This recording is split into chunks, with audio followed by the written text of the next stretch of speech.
Esse tema está sendo debatido desde o século XIX, quando o arqueólogo Augusten Hilliard e sua equipe escavaram a livraria palaciana da antiga capital assíria, Nínive, local de pregação do profeta Jonas. Eles encontraram uma série de 12 tabletes de um grande épico, a Epopeia de Gilgamesh. Os tabletes datavam de 650 a.C., mas o relato era mais antigo, sendo antes transmitido oralmente, ou seja, passado de geração em geração. Os tabletes narram a história de um rei da antiga Suméria, de caráter semi-lendário, conhecido como Gilgamesh. O épico está preservado em tabuletas escritas com caracteres cuneiformes. Os tabletes contam que Gilgamesh faz uma longa e perigosa jornada para descobrir o segredo da vida eterna, e vem a consultar Utnapishtim, ou Ziusudra, um Noé sumério, o herói imortal do dilúvio, encarregado pelo deus Enki, para construir uma arca gigantesca. Porém, a Epopeia de Gilgamesh não é 100% igual ao dilúvio do Gênesis, como podem ver.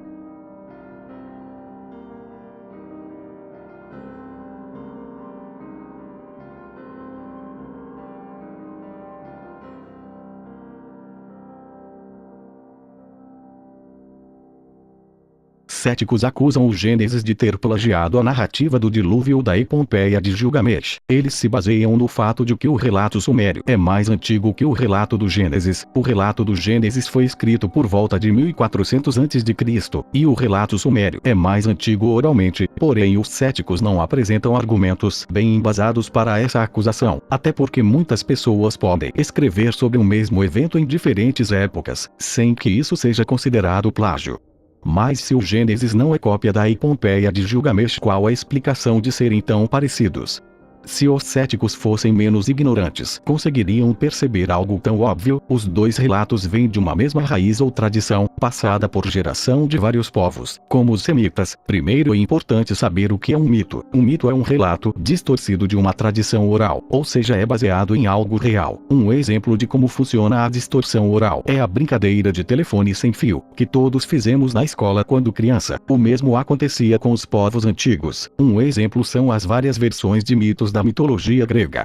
Agora que entendemos como funciona um mito, vamos entender como isso se aplicou ao dilúvio. Existe uma passagem que, se não existisse, os Gênesis estariam em uma posição difícil. Em Gênesis 11:2, diz: "E aconteceu que, partindo eles do Oriente, acharam um vale na terra de Sinar, e habitaram ali." Gênesis 11:2. Sinar é como a Bíblia chama a região onde ficava a antiga Suméria. Um dos prováveis significados de Sinar vem do acadiano Sumeru, que quer dizer Suméria. A passagem está se referindo aos primeiros sumérios, que eram descendentes de um dos filhos do lendário Noé, provavelmente Sem. É com essa passagem que entendemos porque não só os sumérios, mas outros povos tinham relatos parecidos com os do Gênesis. Se ambos eram primos semitas, claro que tinham relatos parecidos, ou seja, o Gênesis não copiou a Epopeia. É sim, ambos vêm de uma mesma raiz etimológica, onde a Epopeia está bastante distorcida. Se os patriarcas Sem, Cã e Jafé e seus filhos realmente existiram, eles passaram a história do dilúvio oralmente para seus respectivos povos, junto com outros ensinamentos como o Deus de Noé. Como a tradição não era escrita, era passada oralmente, e com o passar do tempo, essas tradições foram se distorcendo da tradição original, e novos mitos e deuses surgiam. É como diz o ditado: quem conta um conto, aumenta um ponto.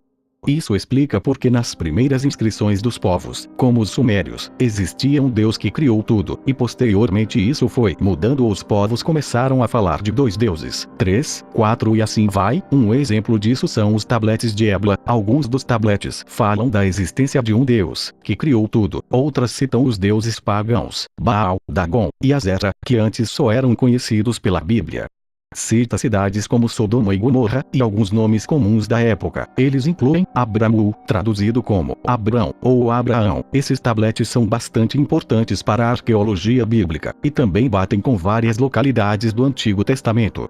Mesmo esses povos existindo historicamente e tendo algumas ligações com antigos patriarcas bíblicos, infelizmente isso não prova a existência histórica desses patriarcas, porque seus nomes não são citados diretamente em outras fontes, mas também não quer dizer que não tenham existido, até porque parte da história ainda está enterrada embaixo da terra. Porém, vários povos fazem referência a um patriarca mitológico que geralmente são representados como deuses. Parte desses patriarcas possuem nomes parecidos parecidos ou iguais com os patriarcas de Gênesis 10, porém não são deuses e sim pessoas normais, que foram endeusadas por seus povos. Um belo exemplo é Assur, filho de Sem, mencionado em Gênesis 10 e 22. Assur, filho de Sem, é comparado ao deus Assur, para quem um templo foi dedicado na primeira capital assíria, que também se chamava Assur. É altamente provável que a cidade, de fato a nação e as pessoas assírias tenham sido nomeadas em homenagem a essa divindade. Outro exemplo é o patriarca Tiras, filho de Jafé, é mencionado em Gênesis 10, 2, é associado ao antepassado dos Trácios. Na tela vai aparecer um trecho, para quem quiser ler sobre Tiras. Esses patriarcas eram endeusados por seus povos e mitos eram envolvidos em sua pessoa. Além de fazer bastante sentido, é uma visão bíblica e arqueológica.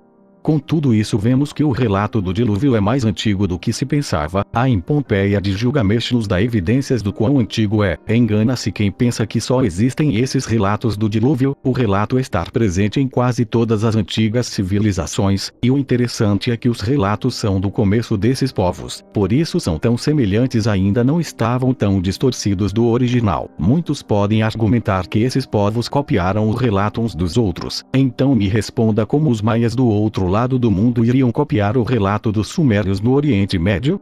Como os sumérios iam influenciar os povos das ilhas da Oceania?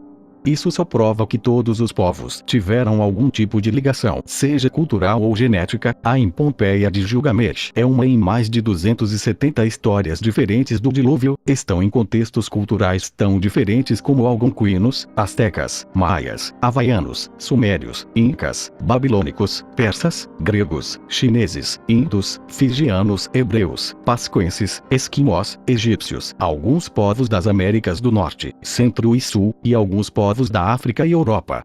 Seria ignorância afirmar que vários povos de diferentes partes do mundo estariam mentindo, ou teriam tido a mesma ideia do acaso, e que tinham se copiado, sendo que muitos estavam em outros continentes e ilhas isoladas. Esses relatos apontam para um acontecimento histórico que aconteceu em tempos remotos. Se realmente o dilúvio teve as proporções mundiais, como Gênesis e 95% dos outros relatos apontam, era de se esperar que a humanidade jamais o esquecesse. Isso certamente justifica o fato da história ser passada entre todos os povos e culturas que foram surgindo e se espalhando pela terra. Portanto, dizer que os hebreus copiaram o relato sumério não faz muito sentido, até porque a Epopeia é apenas um dos 270 relatos do dilúvio pelo mundo. Fora o fato do Gênesis explicar a origem dos sumérios em Gênesis 11, 2, que era um dos descendentes de um dos filhos de Noé. E o interessante é que o Gênesis não diz o ancestral dos sumérios. Historicamente os sumérios têm uma origem desconhecida. Tudo o que temos são teorias. Pesquisas indicam que alguns povos sumérios eram monoteístas, ou seja, acreditavam em um só Deus. É possível que esses povos ainda tenham preservado essa tradição original do Deus único. Existem outros relatos, que também são semelhantes entre vários povos ao redor do mundo, que dão indícios a alguns relatos do Gênesis, mas isso já é outro assunto. O conteúdo do vídeo foi retirado de fontes confiáveis como sites e livros. Alguns vão estar na descrição. Abraço galera e reflitam sobre esse vídeo.